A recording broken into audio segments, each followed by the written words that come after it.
Olá, amigos e amigas do saber. Neste terceiro episódio do podcast Filosofia Vermelha, nós vamos falar sobre Marx, Feuerbach e a religião. Não é novidade para ninguém o fato de que Karl Marx era ateu, e o seu ateísmo ele desempenha algum papel em seu pensamento. Neste podcast, a gente quer examinar se o Karl Marx da maturidade, aquele Karl Marx que escreveu O Capital, ele ainda mantinha as mesmas concepções que ele tinha algumas décadas antes, como, por exemplo, em 1844, quando ele escreveu os seus manuscritos econômico-filosóficos. Nessa época, 1844, ele ainda estava muito influenciado por Feuerbach e acreditava que Feuerbach já tinha encerrado a discussão sobre a questão religiosa. Mas, depois ele escreveu as suas teses a Feuerbach, ele fez várias críticas a esse filósofo que muito lhe influenciou, e mais para frente ele não toca mais no assunto. A questão é, será que Marx ele mudou de ideia? Será que Marx aceitaria a existência de Deus? E se um marxista hoje, ele diz que é marxista, mas acredita em Deus, será que isso teria algum problema do ponto de vista da teoria, do ponto de vista da coerência teórica, da coerência interna do marxismo? Porque imaginem só que a gente tente introduzir uma figura imaterial como Deus no pensamento marxista. O que isso mudaria? Então, a gente quer fazer isso aqui nesse podcast. A gente quer ver, então, em primeiro lugar, se o Marx da maturidade ele ainda mantinha certas posições em relação à religião e levantar algumas questões sobre o que afetaria o acréscimo da crença em Deus no pensamento de Marx. Acompanhe.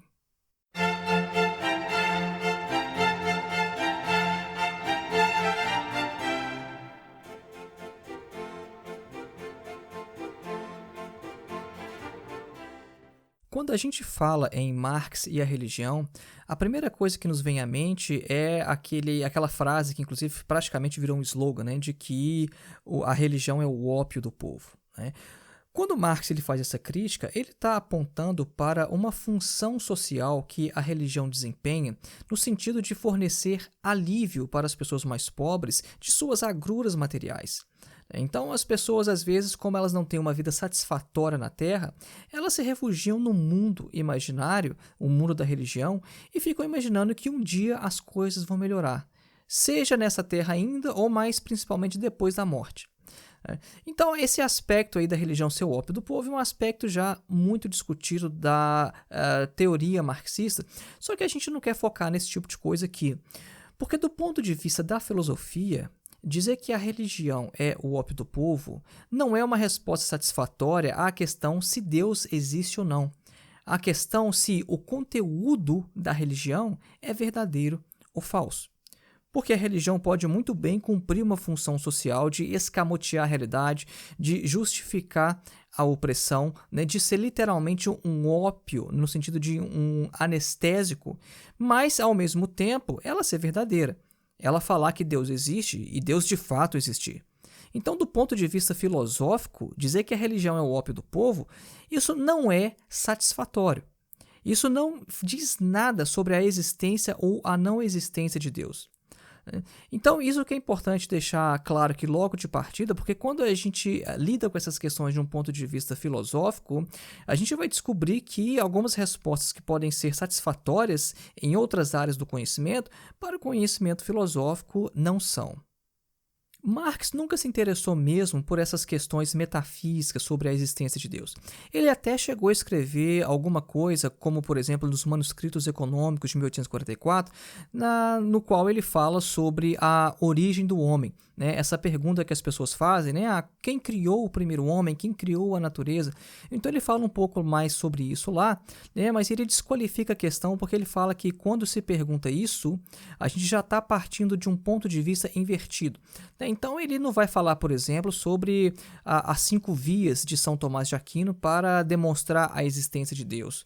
Ele não vai falar sobre o argumento ontológico de Santo Anselmo de Aosta, não vai falar sobre os argumentos de Aristóteles, por exemplo. Né? Para Marx, essas questões não interessavam.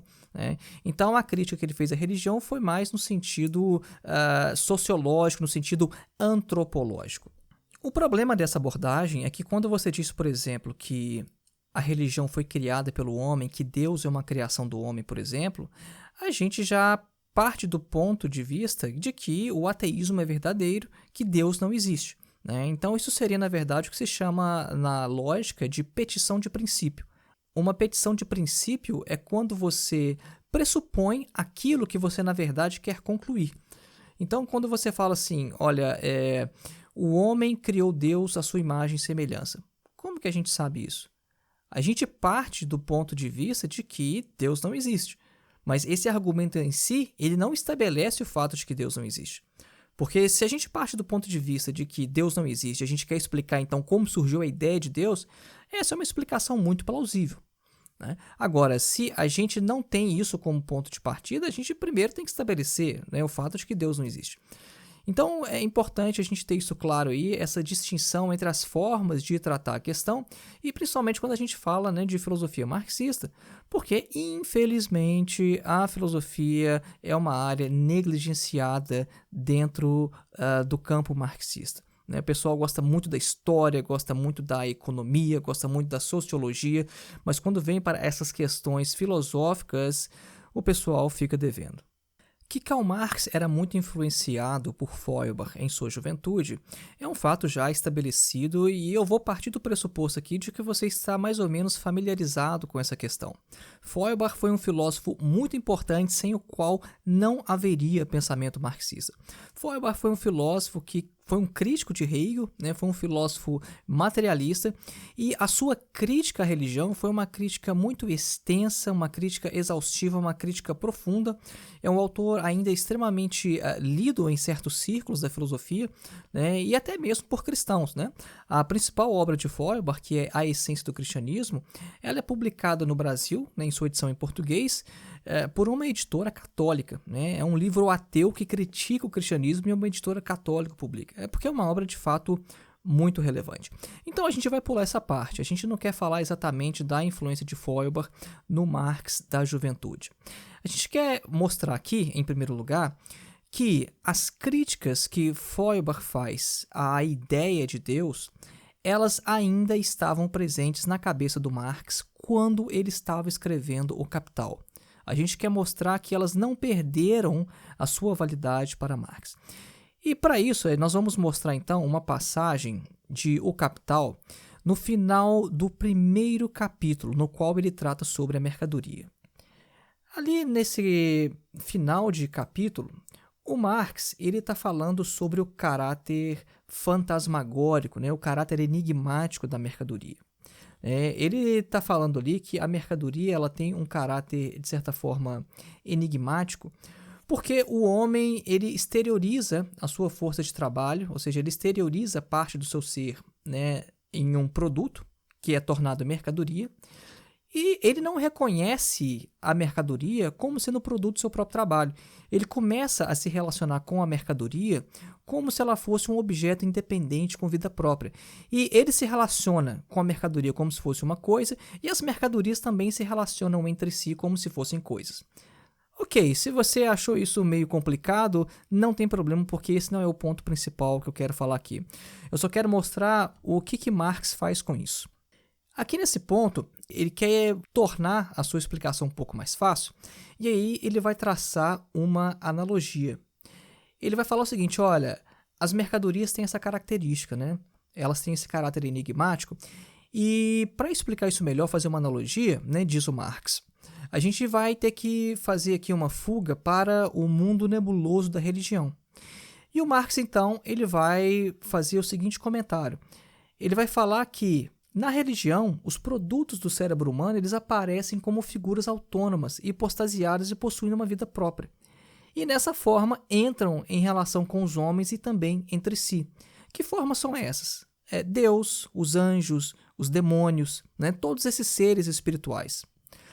E aí ele fala que no mundo das mercadorias acontece o mesmo, né? Ou seja, que inicialmente as mercadorias são oriundas dos próprios homens, mas as mercadorias se separam destes e se relacionam tanto com os homens, tanto quanto entre elas próprias.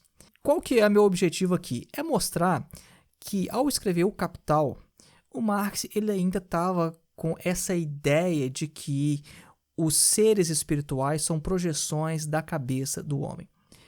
E de onde é que o Marx tirou essa ideia de que seres como Deus, anjos, demônios, espíritos, almas, são projeções das cabeças dos homens. De onde que o Marx tirou essa ideia, no final das contas? O Marx não inventou isso. A questão é que o Marx ele não fica colocando nota de rodapé sempre que ele vai se utilizar das ideias de algum outro pensador que ele influenciou. Ele não escreve como a gente tem que escrever, né, na universidade, colocando nota de rodapé em tudo para não ser acusado de plágio.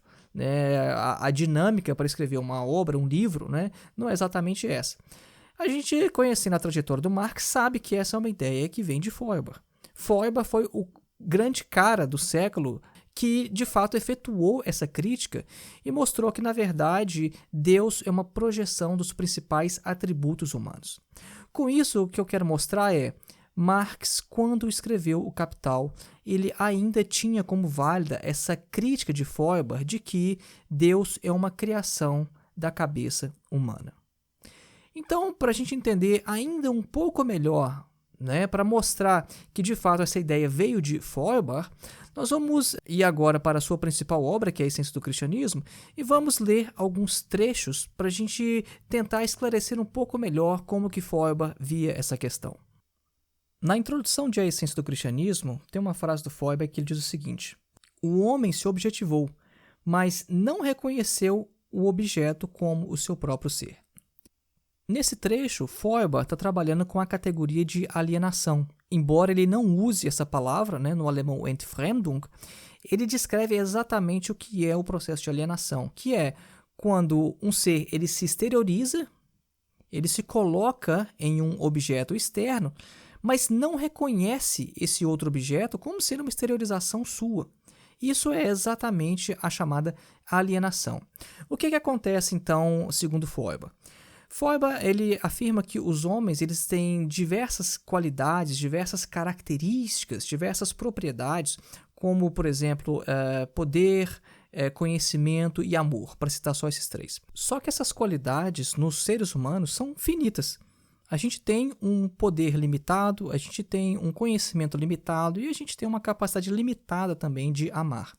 Então o homem coloca essas características num ser externo a si mesmo, mas de forma ilimitada. Então Deus, ele é todo-poderoso, ele tem um poder ilimitado. Deus, ele tem todo o conhecimento, ele é onisciente. E Deus, ele é todo amor, tem uma capacidade infinita de amar. Então Deus é isso, Deus ele é a projeção dos principais atributos humanos, das principais qualidades, características humanas. Então, o Feuerbach vai falar que quando a gente se relaciona com Deus, a gente, na verdade, está se relacionando com a gente mesmo. É por isso que ele fala que o segredo da teologia é a antropologia. Só que o Feuerbach escreveu um livro inteiro sobre isso e ele faz uma análise muito detalhada, minuciosa. Ele examina até mesmo alguns dogmas cristãos, né, para mostrar como que a teologia, na verdade, ela é uma antropologia invertida. Bom, é isso que o Feuerbach fala de maneira geral, resumindo aqui a concepção de Feuerbach de Deus como projeção dos principais atributos humanos. Bom, o que a gente viu aqui então é que o Marx, quando escreveu o Capital, ele ainda tinha essa mesma ideia em mente. Ele ainda pensava que Deus era essa projeção do homem, né? Ou seja, que o homem ele criava os seres espirituais e se relacionava com esses seres como se esses seres fossem alguma coisa diferente do próprio homem, se fosse algo diferente dele mesmo. O que a gente quer mostrar então que com isso não existe uma diferença entre o Marx da juventude e o Marx da maturidade em relação à existência de Deus. Marx ele era ateu na juventude, Marx era ateu na sua maturidade. E isso se reflete, isso aparece no Capital, mesmo que de forma ali episódica, não era a principal discussão, mas esse comentário, essa analogia que ele faz ali no final do primeiro capítulo de O Capital, mostra que ele tinha isso em mente, que ele pensava isso como verdadeiro.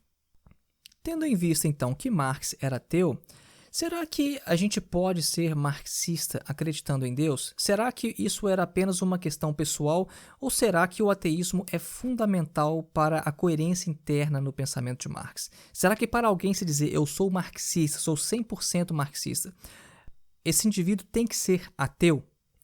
Bom, a questão é, se a gente acrescenta a crença em Deus ao pensamento de Marx, a gente vai estar introduzindo seres imateriais num pensamento que é materialista por essência.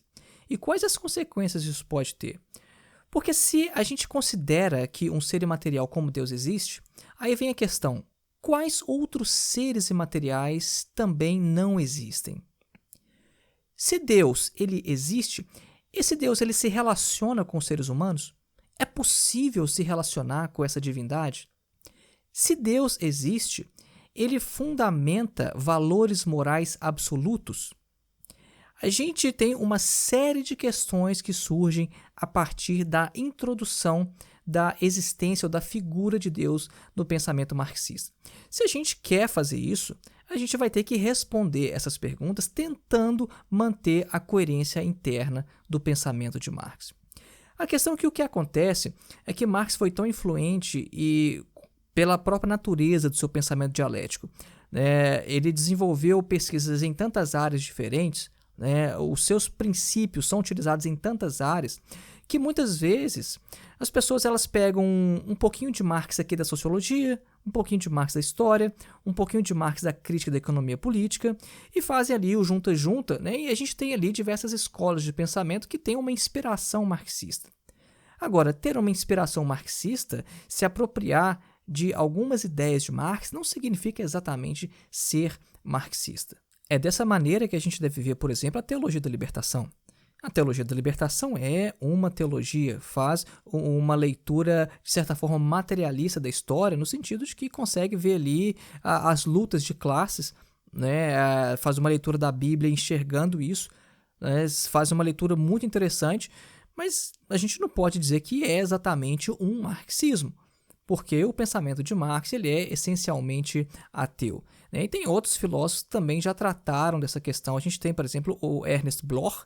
Inclusive, ele tem uma frase bem interessante em sua obra Ateísmo no Cristianismo. Ele fala o seguinte: apenas um ateu pode ser um bom cristão, e apenas um cristão pode ser um bom ateu. O próprio Bloch, ele era ateu, mas escreveu muito sobre a questão religiosa. Ele era um filósofo marxista de ponta de primeira, escreveu muito sobre marxismo e religião, e ele é um dos caras que influenciou indiretamente a teologia da libertação. Indiretamente porque teve outros filósofos que se basearam neles, aos quais a teologia da libertação se liga mais diretamente. Mas ele é um dos caras que está ali na fonte da teologia da libertação. Então, a questão é essa. A questão é, a gente pode se inspirar em Marx, a gente pode pegar uma ou outra ideia de Marx. Agora, se a gente quer falar da coerência, da consistência interna do pensamento de Marx, se a gente for acrescentar a existência de Deus, a gente tem que dar um jeito de responder a essas questões. E muito importante salientar, a gente fala isso não apenas em relação à religião cristã, tá? Porque hoje tem uma moda aí de muita gente se apegar a diversas outras religiões, inclusive religiões também de matriz africana, e o pessoal acha que isso não tem problema nenhum de um ponto de vista teórico, como se Marx e Feuerbach estivessem criticando apenas o cristianismo. O pessoal se pega muito ali ao aspecto sociológico da religião, a sua função social, e acha ali que o cristianismo ele é patriarcal, mas que as religiões de matriz africana estão ok. Isso é não se atentar para as questões conceituais, para a coerência interna do pensamento marxista. Porque nessas religiões a gente tem também a mesma autoalienação humana. Elas apresentam o mesmo problema conceitual. Grande parte da esquerda tem uma tendência a enxergar o cristianismo unicamente como reacionário, E isso é falso.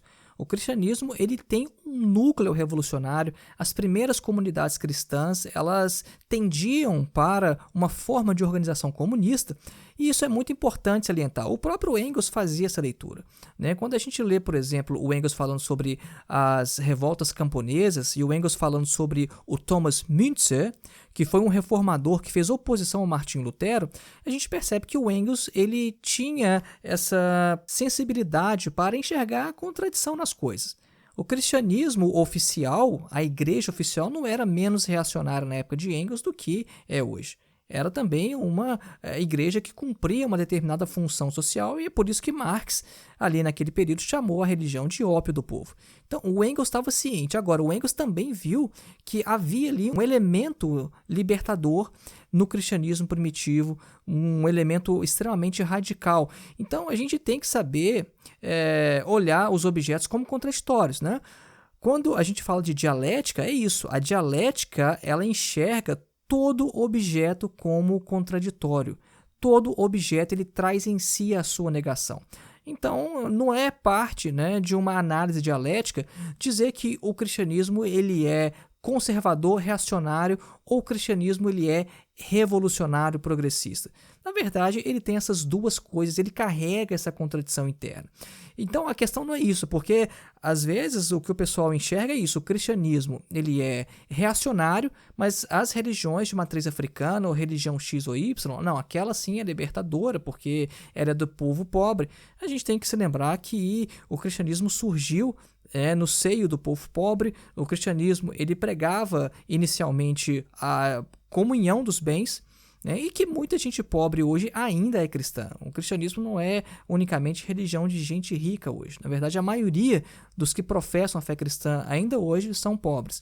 Então é por isso que eu quero chamar a atenção, né, foi o objetivo aqui desse nosso bate-papo aqui nesse podcast, chamar a atenção para essa questão conceitual da religião, para a questão da existência de Deus, porque se a gente quer se dizer marxista e quer trazer a existência de Deus para o seio do pensamento marxista, a gente tem uma série de questões a responder, né? São as questões que eu coloquei um pouco ali mais atrás, que é a questão, por exemplo, de dizer se esse Deus que a gente acredita ele se relaciona com o homem, como que a gente vai fazer com a questão da moral, se esse Deus fundamenta uma moral absoluta, ou talvez se a gente vai querer um Deus como pregava Spinoza, né, o filósofo Spinoza, né, se a gente parte para uma forma de panteísmo, né, um Deus que na verdade é matéria, ou se na verdade a gente pode também ter uma concepção de Deus como os deístas, né, ali no iluminismo,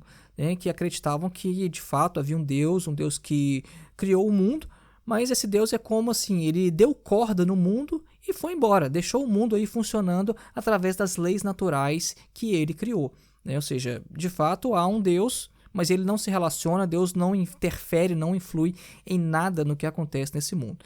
Então são várias possibilidades, né, que a gente tem sobre essa questão da existência de Deus, da religião, né? Se a gente quer trazer isso para o seio do pensamento marxista, agora resta a questão da coerência interna. Como é que a gente vai ser materialista se ao mesmo tempo a gente concede existência ontológica a um ser imaterial como Deus? Então foi esse aí o nosso bate-papo de hoje. Um bate-papo filosófico, ele tem que ser isso, mais provocativo, deixar mais questões abertas do que responder, porque afinal de contas é isso que a filosofia faz. A filosofia ela provoca reflexões e ela abre mais perguntas e deixa essas perguntas abertas ao mesmo tempo que a gente tenta responder, né? Então é isso aí, um grande abraço e até o próximo episódio.